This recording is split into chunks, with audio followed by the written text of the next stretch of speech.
Bonjour, je suis Joie Bellupien, accompagnatrice jardin de la Haute-Gaspésie et on rencontre de nouveau Diane Dupuis, notre maître jardinière de la Haute-Gaspésie, Diane. Donc aujourd'hui, je veux un peu parler des tomates puis les façons de cultiver les tomates.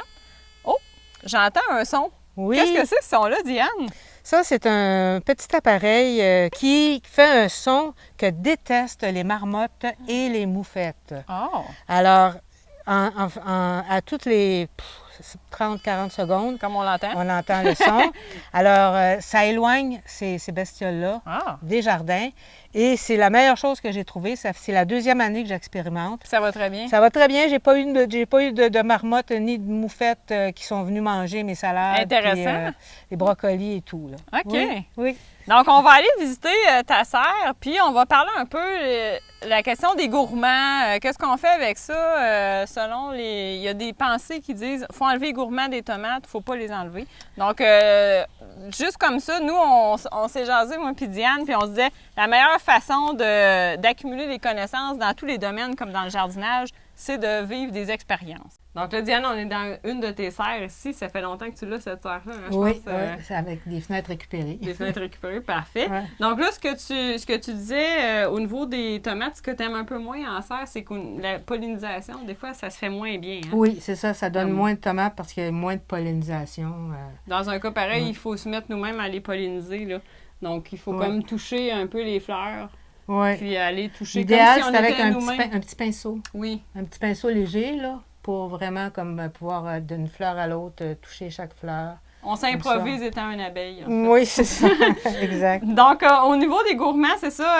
Il y a des gens qui apprennent à enlever les gourmands, d'autres non. Là. Oui. Des fois, en Gaspésie, c'est sûr, on a une saison un peu plus courte. Moi, je conseille de prendre des types de tomates qui sont déterminés. Donc, déterminés, ça veut dire qu'ils vont avoir un temps limite pour produire ce qu'ils ont à produire. Tandis qu'un indéterminé, lui, il va produire. Donc, il va produire aussi du feuillage de façon indéterminée.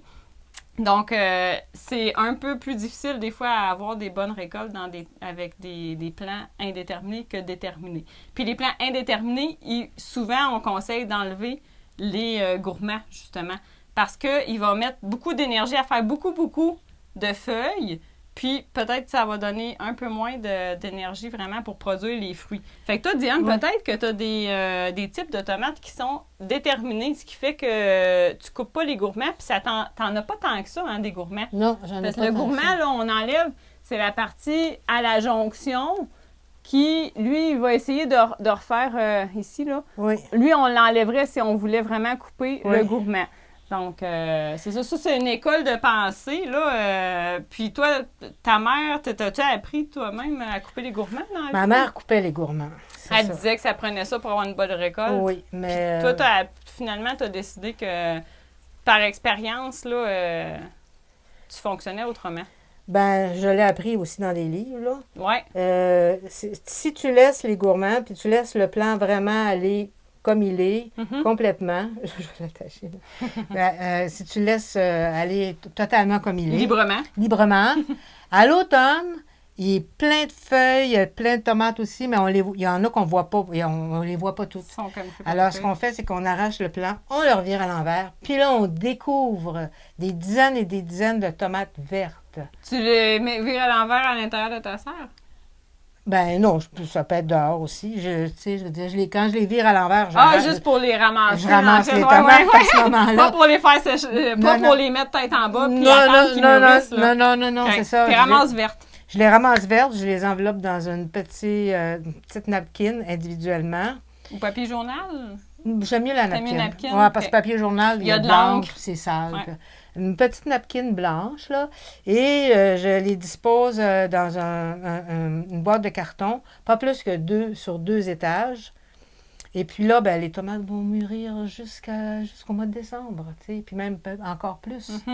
Alors, on a des tomates rouges, fraîches, tout l'automne. Hein? Graduellement, tout l'automne. Ouais. C'est vraiment... intéressant. C'est un bon truc, oui. OK. Fait que, ben, c'est ça. Tu sais pas c'est quoi ta variété, hein? Parce que quand on parle de déterminé ou indéterminé, t'as pas non, idée. Je Toi, sais pas. Récoltes tes graines pour les... Oui, j'ai déjà récolté des graines. Fait que ça se peut que c'est ça aussi qui fasse qu'on voit que ton plan est pas non plus trop embourbé de gourmands. Non, parce qu'on essayait d'en trouver, puis il n'y en avait pas tant que ça. Non, donc, c'est ça. On a des petits là, mais on peut pas dire que ça nuit vraiment à ta production. Il n'y en a pas vraiment, non, c'est ça. C'est peut-être les gens de regarder un peu ça, quand même, de choisir là, des types qui sont plus déterminés comme je te dis, à courte durée, là, dans 60 jours. Tu coupes le gourmand, tes tomates, t'en as plus. Je veux dire pas plus, mais ils sont plus tôt. Ouais. Ils sont plus hâtives. Ta production est plus hâtive. Oui, c'est ça. Puis si tu coupes pas les gourmands, elle est plus étalée. Elle est plus étalée, mais tu vas avoir des tomates vertes vraiment que tu ne verras même pas à l'automne, que tu vas ramasser. Ouais, parce qu'il y a beaucoup de feuilles, il y a beaucoup de feuillage. Oui. À cause des gourmands, il y a beaucoup de feuillage. Oui, c'est ça. Et puis là, si vous regardez les capucines, ils sont ça contentes, pousse hein? tellement bien dans une serre des capucines. Maintenant, c'est ça que je vais faire. Je vais les cultiver en serre. Puis ça se ressème de lui-même, la capucine? Ça se ressème de lui-même, puis ça pousse tout seul. Puis quand je les découvre, je les laisse aller. Ouais. La capucine est bonne à manger. On en met dans les salades. Et la feuille de capucine fait un excellent pesto. Exact, oui, c'est ça, on en a parlé, c'est ça, quand on parlait. T'as vraiment un goût, t'aimes beaucoup la capucine, là. T'as toujours aimé la capucine, mais en même temps, tu fais des salades. Mais plus que ça, la capucine en teinture mère, c'est le premier antibiotique commercialisé en Allemagne. Comme à la place de l'aspirine, là, il y a un effet similaire à l'aspirine naturelle. Oui, c'est ça, mais antibiotique aussi. Oui. C'est vraiment...